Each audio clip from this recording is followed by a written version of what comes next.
ನಿಮಗೆ ಎಷ್ಟು ಹೇಳಿದ್ರು ಬುದ್ಧಿ ಬರಲ್ಲ ಅಂತ ಹಿರಿಯರು ಬಹುಶಃ ಪಾಕಿಸ್ತಾನವನ್ನೇ ನೋಡಿ ಹೇಳಬೇಕು ಅನ್ಸುತ್ತೆ. ಭಾರತೀಯ ವಾಯುಪಡೆಯಿಂದ ಏರ್ ಸ್ಟ್ರೈಕ್ ಶಾಕ್ ಎದುರಿಸಿದ ಬಳಿಕವೂ ಪಾಕ್ ಬುದ್ಧಿ ಕಲ್ತಿಲ್ಲ.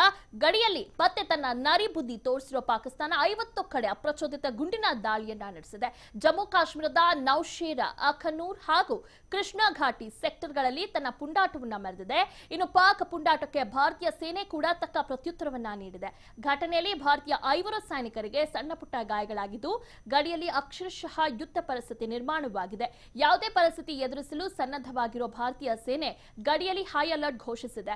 ಇನ್ನು ಉಗ್ರರ ದಾಳಿ ಬಳಿಕ ಚೀನಾ ಪ್ರವಾಸ ಕೈಗೊಂಡಿರುವ ವಿದೇಶಾಂಗ ಸಚಿವೆ ಸುಷ್ಮಾ ಸ್ವರಾಜ್ ಚೀನಾ ಶೃಂಗಸಭೆಯಲ್ಲಿ ಉಗ್ರರ ಸಂಚು ಕುರಿತಂತೆ ಇಂಚಿಂಚು ಮಾಹಿತಿಯನ್ನ ಬಿಚ್ಚಿಟ್ಟಿದ್ದಾರೆ. ಈ ಮೂಲಕ ಚೀನಾಗೂ ಪರೋಕ್ಷ ಸಂದೇಶವನ್ನ ರವಾನಿಸಿದ್ದಾರೆ. ಭಾರತ ಹಾಗೂ ಪಾಕಿಸ್ತಾನ ಎರಡು ರಾಷ್ಟ್ರಕ್ಕೆ ಶಾಂತಿ ಕಾಪಾಡುವಂತೆ ವಿಶ್ವಸಂಸ್ಥೆ ಸೂಚನೆ ನೀಡಿದೆ. ಭಯೋತ್ಪಾದನೆ ವಿರುದ್ಧ ಕ್ರಮ ಕೈಗೊಳ್ಳಿ ಅಂತ ಪಾಕಿಸ್ತಾನಕ್ಕೆ ಅಮೆರಿಕ ಖಡಕ್ ಎಚ್ಚರಿಕೆಯನ್ನ ರವಾನಿಸಿದೆ.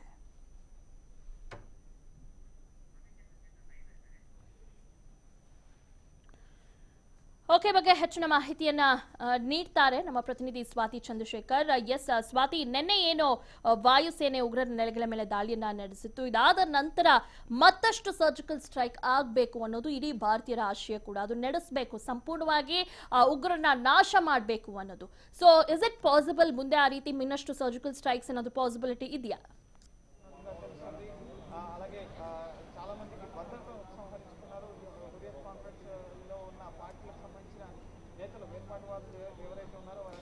ದಿವ್ಯಾ, ಸದ್ಯಕ್ಕೆ ಏನು ಈಗ ಬಾರ್ಡರ್ಗಳಲ್ಲಿ ಟೆನ್ಷನ್ ನಡೀತಾ ಇದೆ, ಬಾರ್ಡರ್ಗಳಿಂದ ಅಟ್ಯಾಕ್ ನಡೆಯುವಂತಹ ಒಂದಿಷ್ಟು ಪ್ರಕ್ರಿಯೆ ಪಾಕಿಸ್ತಾನದಿಂದ ನಡೀತಾ ಇದೆ. ಅದಕ್ಕೆ ಡಿಫೆನ್ಸಿವ್ ಆಗಿ ಇಂಡಿಯಾ ಈಗ ಆಲ್ರೆಡಿ ಸರ್ಜಿಕಲ್ ಸ್ಟ್ರೈಕ್ ಅನ್ನ ಮಾಡ್ತಾ ಇದೆ ಒಂದು ಕಡೆಯಿಂದ. ಮತ್ತೊಂದು ಕಡೆಯಿಂದ ಬೇರೆ ದೇಶಗಳ ಒಂದಿಷ್ಟು ಬೆಂಬಲವೂ ಕೂಡ ಭಾರತಕ್ಕೆ ಸದ್ಯಕ್ಕೆ ಸಿಕ್ಕಿದಿರೋದ್ರಿಂದ ಸರ್ಜಿಕಲ್ ಸ್ಟ್ರೈಕ್ ಮಾಡುವಂತಹ ಎಲ್ಲ ಸಾಧ್ಯತೆಗಳು ಭಾರತಕ್ಕೆ ಇದೆ. ಆದರೆ ಅದು ಯಾವ ಪರಿಣಾಮಕ್ಕೆ ಮತ್ತು ಯಾವ ಮಟ್ಟದಲ್ಲಿ ಸರ್ಜಿಕಲ್ ಸ್ಟ್ರೈಕ್ ಮಾಡಬಹುದು ಅನ್ನುವಂತಹ ಪ್ರಶ್ನೆಗಳು ಈಗ ಉದ್ಭವ ಆಗುವಂತದ್ದು. ಯಾಕೆಂದ್ರೆ ನಿನ್ನೆ ಎಲ್ಒಸಿಯನ್ನ ದಾಟಿ ಹೋಗಿ ಮಾಡಿದಂತಹ ಒಂದು ಏರ್ ಸ್ಟ್ರೈಕ್, ಒಂದು ವಿಚಾರವನ್ನ ನಾನು ಹೇಳೋದಕ್ಕೆ ಇಷ್ಟಪಡ್ತೀನಿ.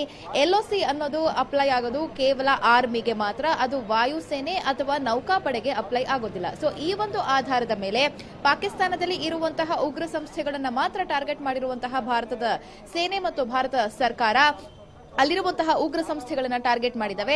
ಸೊ ಈಗ ಪಾಕಿಸ್ತಾನ ಕ್ಲೇಮ್ ಮಾಡ್ತಿರುವಂತದ್ದು ನಮ್ಮಲ್ಲಿ ಯಾವ ಉಗ್ರ ಸಂಸ್ಥೆಗಳು ಇಲ್ಲ, ಆದ್ರೆ ನೀವು ಬಂದು ಯಾರನ್ನ ಅಲ್ಲಿ ಮಟ್ಟ ಹಾಕೋದಕ್ಕೆ ಪ್ರಯತ್ನವನ್ನ ಮಾಡಿದ್ರಿ ಅನ್ನುವಂಥದ್ದು ಮತ್ತು ಇಂಟರ್ನ್ಯಾಷನಲ್ ಗಡಿಯನ್ನ ದಾಟಿದ್ದೀರಿ ಅನ್ನುವಂಥದ್ದು. ಸೊ ಹಾಗಾಗಿ ಮತ್ತಷ್ಟು ಸರ್ಜಿಕಲ್ ಸ್ಟ್ರೈಕ್ ಅನ್ನ ಮಾಡೋದಕ್ಕೆ ಭಾರತ ಈಗಾಗಲೇ ಸಿದ್ಧತೆಯನ್ನ ನಡೆಸಿಕೊಂಡಿದೆ. ಯಾಕೆ ಅಂದ್ರೆ ನಿನ್ನೆ ನಡೆದಂತಹ ಏರ್ ಸ್ಟ್ರೈಕ್ ನಂತರ ಪಾಕ್ ಸುಮ್ಮನೆ ಕೂತ್ಕೊಳ್ಳೋದಿಲ್ಲ ಅನ್ನೋದು ಭಾರತಕ್ಕೂ ಕೂಡ ತಿಳಿದಿರುವಂತಹ ಒಂದು ವಿಷಯ. ಹೀಗಾಗಿ ಇಂಟೆಲಿಜೆನ್ಸ್ ಕೊಟ್ಟಿರುವಂತಹ ಮಾಹಿತಿ ಪ್ರಕಾರ ನಮ್ಮ ಎಲ್ಲಾ ಗಡಿಗಳಲ್ಲಿ ಭದ್ರತೆಯನ್ನ ಮತ್ತು ಹೈ ಅಲರ್ಟ್ ಅನ್ನ ಘೋಷಣೆ ಮಾಡಲಾಗಿದೆ. ಮತ್ತಷ್ಟು ಸರ್ಜಿಕಲ್ ಸ್ಟ್ರೈಕ್ ಗಳನ್ನ ಮಾಡೋದಕ್ಕೆ ಎಲ್ಲ ಅವಕಾಶಗಳು ಕೂಡ ಇದೆ. ಆದ್ರೆ ಇದು ಭಾರತ ಮುಂದೆ ಯಾವ ರೀತಿಯಾಗಿ ತಗೊಂಡು ಹೋಗುತ್ತೆ ಅನ್ನೋದನ್ನು ನೋಡಬೇಕಾಗುತ್ತೆ. ಯಾಕೆಂದ್ರೆ ಈಗಾಗಲೇ ವಿಶ್ವಸಂಸ್ಥೆಯಿಂದನೂ ಕೂಡ ಭಾರತ ಮತ್ತು ಪಾಕ್ ಈ ಎರಡು ದೇಶಗಳಿಗೆ ಶಾಂತಿಯನ್ನ ಕಾಪಾಡುವಂತೆ ಒಂದಿಷ್ಟು ಮನವಿಯನ್ನ ಮಾಡಲಾಗಿದೆ. ಅದ ನಂತರ ಸೂಚನೆಯನ್ನು ಕೂಡ ನೀಡಲಾಗಿದೆ.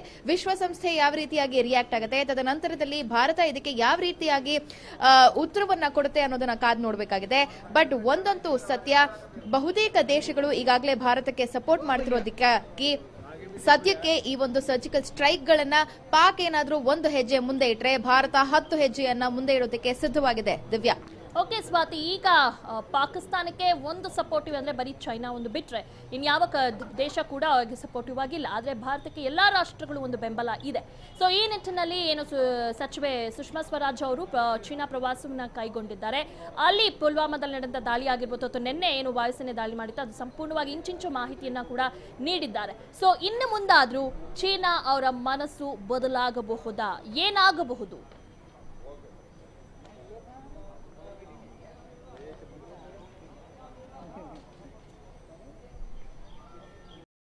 ದಿವ್ಯಾ, ಸದ್ಯಕ್ಕೆ ಭಾರತಕ್ಕೆ ಇರುವಂತಹ ಏಕೈಕ ಥ್ರೆಟ್ ಅಥವಾ ಇದು ಅಂತಂದ್ರೆ ಒಂದು ಚೀನಾ, ಮತ್ತೊಂದು ಕಡೆ ಪಾಕಿಸ್ತಾನ. ಯಾಕೆ ಅಂದ್ರೆ ಚೀನಾಕ್ಕೆ ಇರುವಂತಹ ನೇರ ಶತ್ರು ಅಂದ್ರೆ ಅದು ಒಂದು ಯುನೈಟೆಡ್ ಸ್ಟೇಟ್ಸ್ ಆಗಿರುತ್ತೆ, ಮತ್ತೊಂದು ಕಡೆ ಭಾರತ ಆಗಿರುತ್ತೆ.